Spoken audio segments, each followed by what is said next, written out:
All right, Joe. Hopefully you can see me. If not, I don't know. This thing will record it on my face, which is perfectly fine. But all right, I'm gonna be brutally honest for a second.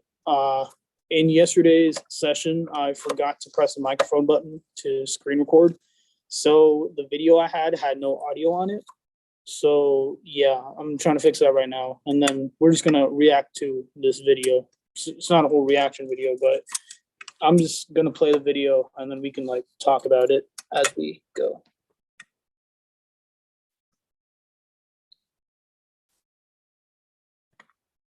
All right, so the first question sort of did was define potential kinetic energy and give an example of each. So you can see that potential energy, right, is an energy, it's stationary energy. It's the energy of an object that is completely stationary at rest. So there are different types. There's chemical potential energy, gravitational potential energy. Basically, the whole point is it's the energy that is completely stationary. An example of which that we talked about the other day was if you're on a hill, then what's it called? The person standing on a hill, then that's gravitational potential energy right there. So yeah, potential energy is the energy of stationariness, like if you're at rest. And yeah, on top of the hill, that's gravitational potential energy. And then there's one more type of energy, that's kinetic energy.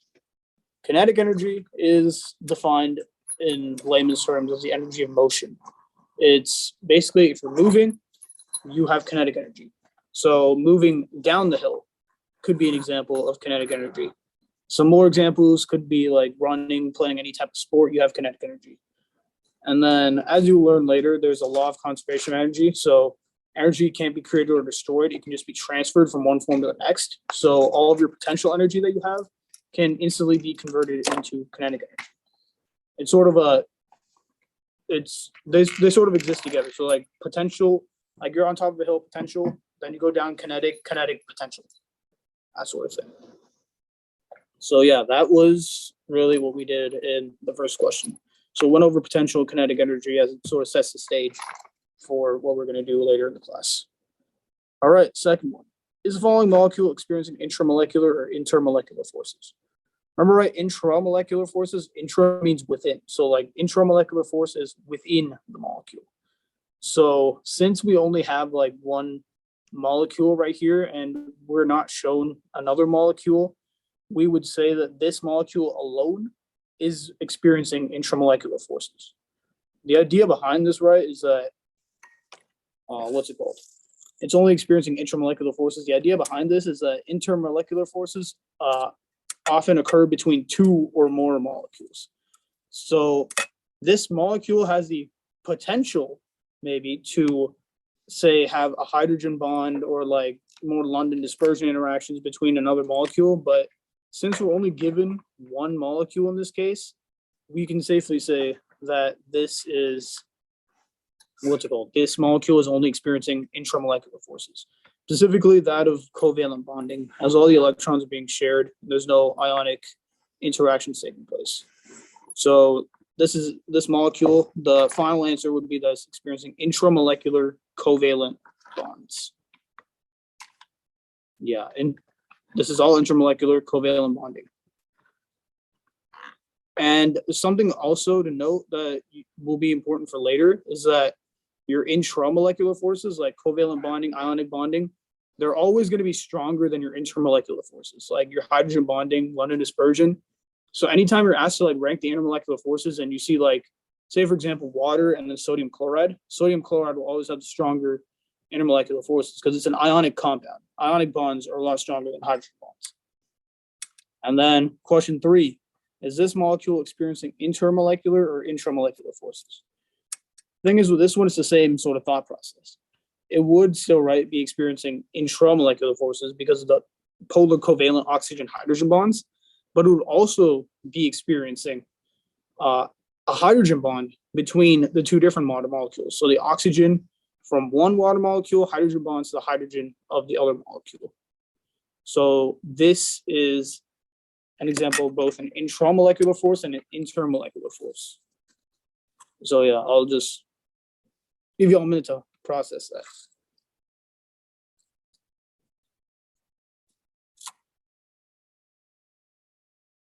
All right, yeah. So as you can see, both the water, oxygen, and H within H2O, that's an intermolecular. And then I sort of went over with the red line the intermolecular forces. So yeah, that's basically what it is. Intramolecular force, intermolecular force. And something else to know for later is that when hydrogen is bond to a nitrogen, oxygen, or fluorine, we call that a quote unquote trained hydrogen. And that is what's it called, the criteria for hydrogen bonding within a particular molecule. So that's why water has an ability to hydrogen bond. Something like NH2 would also have the same ability.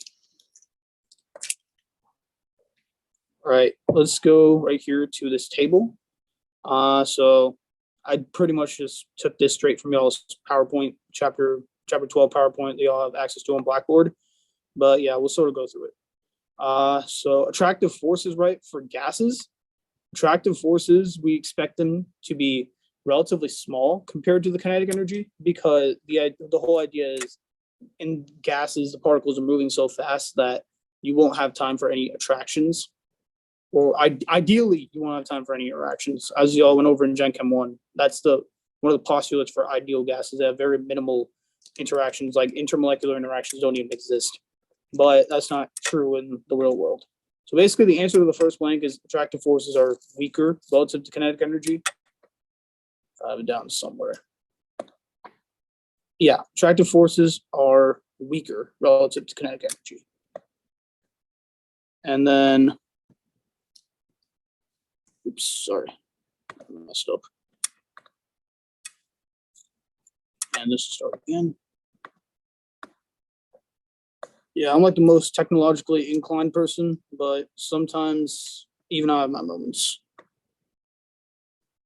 All right, so attractive forces, right, for gases, they're pretty much weaker relative to kinetic energy. And for the properties, we expect the particles to be sort of far apart, as I explained before. So like they have minimal attractive forces between them, so they have more room for kinetic energy. Then, right, yeah, they're weak. A gas has no fixed shape or volume. That's something also to consider.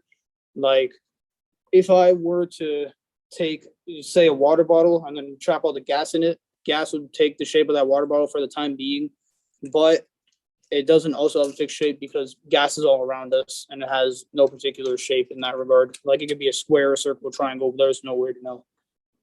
And it doesn't have fixed volume either. So as you can see, like the volume of the gas in the atmosphere is different from that of like the volume of gas in, say, like a confined area like a water bottle. So in that regard, the gases are different.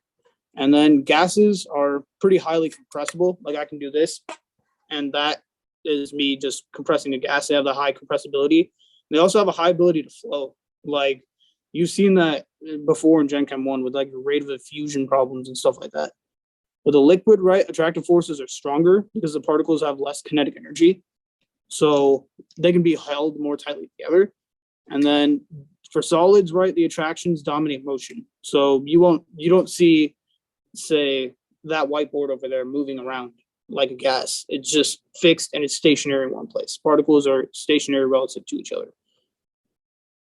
And yeah, so properties, we already went over this. A gas has no fixed shape or volume.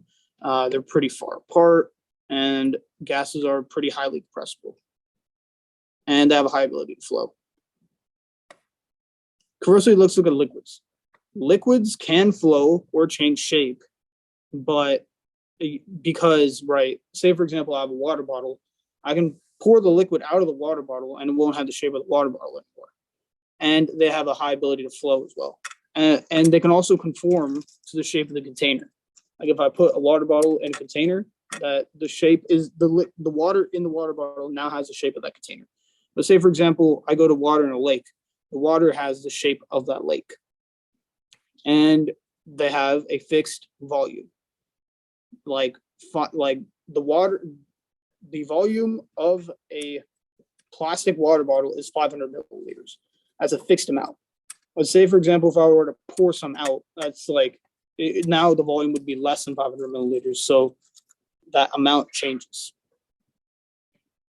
like you're always gonna have the same amount of water each time, like no matter how you measure it. So like if the volume in a lake is pretty consistent, like say like if we don't take into account the evaporation that occurs, like the volume in the lake will be pretty consistent. And liquids, right, they have low compressibility. If I squeeze some water in my hand, the water will just go like seep right through my hand. Like I'm not able to just squeeze it. And then solids, right? Solids are the ones with fixed shape and fixed volume. Like this whiteboard behind me will always be a whiteboard. Like it'll always be this square shape. Like I can use my strength and try to like mold it, but it won't mold as easily.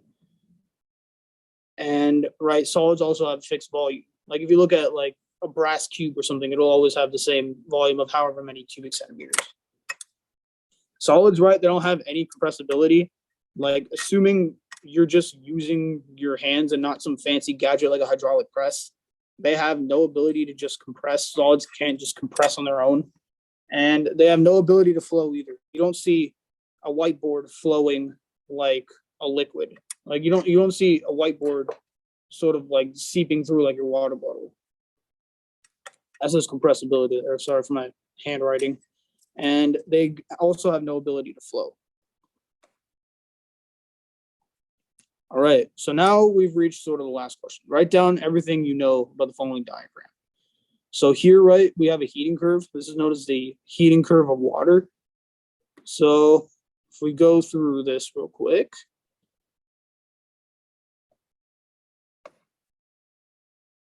Heating curve. Okay. So, right, this is called the heating curve of water. So how I like to think about it, right, the slanted lines, the lines that go like this. So that's from, in this graph, it'll be from point A to point B, point C to point D, and point E to point F. Those are all what I call your warming phases. So A to B, right, is the lowest temperature. So that, right, will be your solid phase. And C to D corresponds to your liquid phase, and E to F corresponds to your gas phase. So what I mean by warming, right, is that this graph, right, is going up. Graph go up, right? It's increasing. So if it's increasing, that means that the Q, or the heat release, or sorry, not release, the heat has to be put into the process in order to occur. And if you remember from Gen Chem 1, if heat has to be put into something to occur, then the process is endothermic. So the Q, the heat absorbed, will always be positive. So, right, you have your A to B, that's your solid region. So you're warming up the solid, you're putting heat into it in order for it to change into a liquid. And that's what, now we get to the horizontal, like slanted lines like this. So we get from B to C and then D to E. Those are the two lines like that here. B to C, right, corresponds to a phase change. It's going from your solid to your liquid. That's actually like when the solid to liquid, right? That's actually melting. So like that's when the solid is actually melting. That's when your ice is turning into water. That's in that specific instance right there. And then liquid to gas. When you're boiling water on a stove, this is a specific time that water will turn into steam. So right, those are all your phases. I'd memorize those. Like know which one corresponds to which. You probably won't be asked to like label the diagram right off the bat, but you'll be given some like math problems and some application of this graph. And as I mentioned, that stuff I will go over on Thursday, so don't stress out about that. Then, right, we have our slanted lines. So for the slanted lines, I like to use this equation, Q equals MC delta T, where M is the mass of your particular thing, C is your specific heat capacity of whatever substance you're dealing with, and delta T, of course, is your change in temperature, your final temperature minus your initial temperature. And that goes right for every phase from your solid to your liquid to your gas.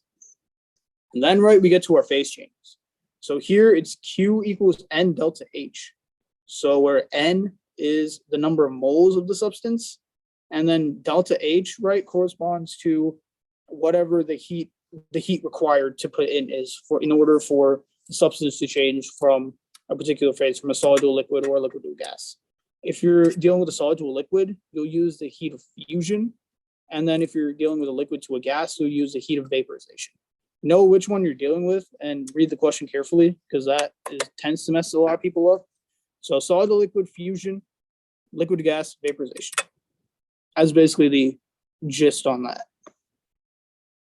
And then, right, we go to this graph. It's basically the same equations as above, except it's going in the opposite direction. The graph goes down. So if the graph goes down, right, the temperature is going down, so heat is being released from the system. That means, right, that your Q is going to be exothermic. Exothermic, right, if you remember from Gen Chem 1, your exothermic means that your Q is going to be negative. So the heat is going to be released. So sometimes it'll tell you straight up, like, calculate the heat absorbed or released. Like sometimes we'll say calculate the heat absorbed, calculate the heat released, stuff like that. But, right, Q is what we call exothermic for when it goes down. When the graph goes up, Q is endothermic. So up endothermic, down exothermic. That's just a general trend you'll see in this graph. And that about does it for this worksheet. Sorry again about the audio, having like a bunch of troubles on Zoom the other day. So yeah, promise to be a bit more prepared next time. And yeah, that is basically that. That concludes this video. Share, like, comment, subscribe, all that good stuff. And yeah, pretty much have a great day. Make sure to subscribe. I'm trying to become the next Mr. Beast out here with Chem. And yeah, hope you all have a good day and see you on the next one. Peace.